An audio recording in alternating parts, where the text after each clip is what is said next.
10 साल के बाद जब नेपाल की टीम वर्ल्ड कप खेलने के लिए पहुंची तो पहले मुकाबले में नीदरलैंड ने नेपाल को 6 विकेट से हरा दिया।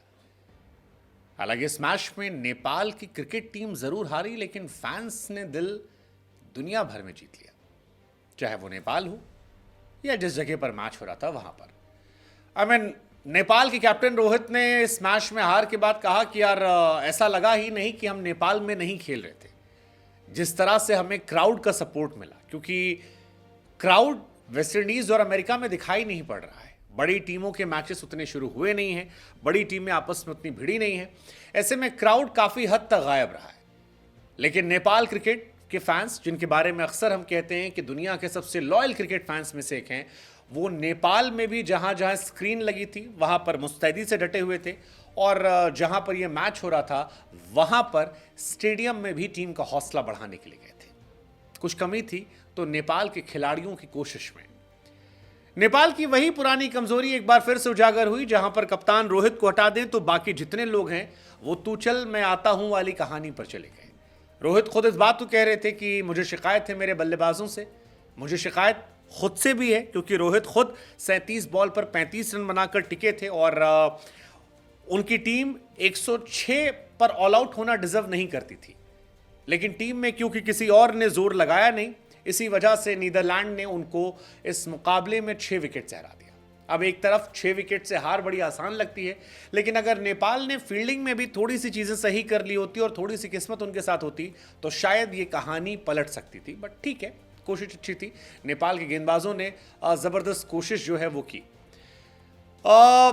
नेपाल की तरफ से तो जो रहा, लेकिन नीदरलैंड भी वो टीम है जिसके बारे में बार बार हम कहते हैं कि नीदरलैंड एक ऐसी टीम है जो अक्सर संघर्ष करने के लिए जानी जाती है। नीदरलैंड वो टीम है जो अक्सर लड़ाई लड़ना जानती है, और क्रिकेट उनके यहाँ लिमिटेड लोग खेलते हैं।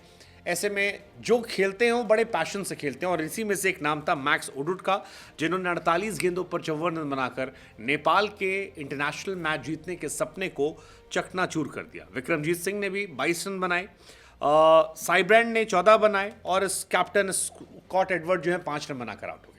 लेकिन ओवरऑल कैचेस का ड्रॉप होना, रनआउट का मिस होना, फील्डिंग का खराब होना नेपाल के हार की वजह बना। नेपाल के कप्तान रोहित भले कह रहे थे कि ये काठमांडू नहीं, ये दलास है, लेकिन शायद वो इस बात को समझ नहीं पाए, इस कंडीशंस को सही से रीड नहीं कर पाए, और 109 रन जो थे वो नीदरलैंड ने केवल 18.4 ओवर में चेस कर लिए।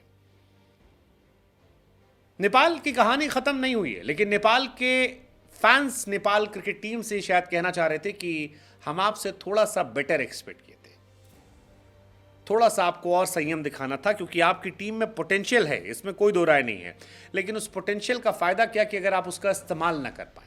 क्योंकि नेपाल फैंस ने तो पूरी तैयारियां कर रखी थी, काठमांडू में बड़ी बड़ी स्क्रीन लगाई गई थी जो T20 वर्ल्ड कप को लेकर थी।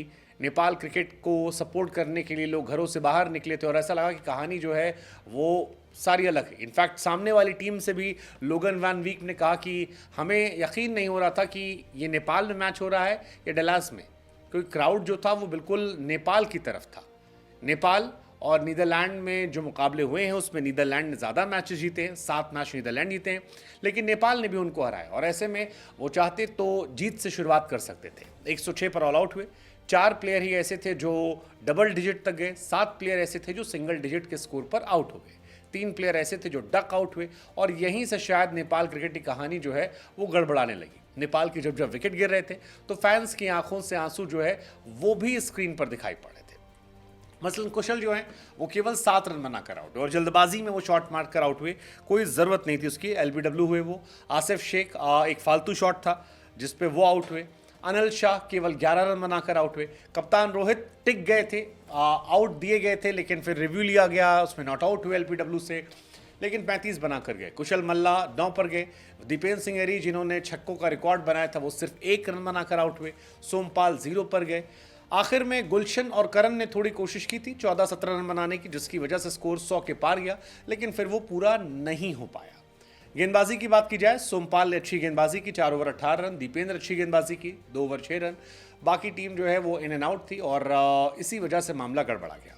खैर कोई नहीं, अभी शुरुआत है, लेकिन इसके बाद नेपाल के मुकाबले बड़ी टीमों से हैं। श्रीलंका से 12 जून को मुकाबला है, साउथ अफ्रीका से 15 जून को मुकाबला है, बांग्लादेश से 17 जून को मुकाबला है। क्या नेपाल इनमें से किसी को हरा पाएगा? बांग्लादेश, साउथ अफ्रीका या श्रीलंका? अगर नेपाल इनमें से किसी को हरा पाता है तो ये उन फैंस को रियल ट्रिब्यूट होगा जो नेपाल को आंख मूंद के सपोर्ट करते हैं। Let's just see, top 2 team जो होगी वो सुपर 8 में जाएगी। नेपाल सुपर 8 में जाए या ना जाए वो एक अलग कहानी है, लेकिन हम आशा करते हैं कि अगले जो 3 मैचेस उनके हैं, इन 3 मैचेस में वो अपने फैंस का ड्यू उन्हें जरूर देंगे। 12 जून, 15 जून, 17 जून, ये 3 तारीख आप भी नोट कर लीजिएगा। और नीदरलैंड, वेल प्लेड। नीदरलैंड कई बड़ी टीमों को शॉक करने के लिए जाना जाता है। आज नेपाल को क्या है, नीदरलैंड भी एक वो देश है जिसमें क्रिकेट का जुनून जो है वो अलग है। कम लोग हैं लेकिन जो हैं वो बड़े तगड़े वाले हैं, और इसीलिए जब ये टीमें आपस में खेलती हैं तो हमें लगता है कि इनको सपोर्ट करना, इनको मोटिवेट करना हमारा और आपका कर्तव्य बन जाता है। So my respect for Nepal cricket team and please play well Nepal cricket.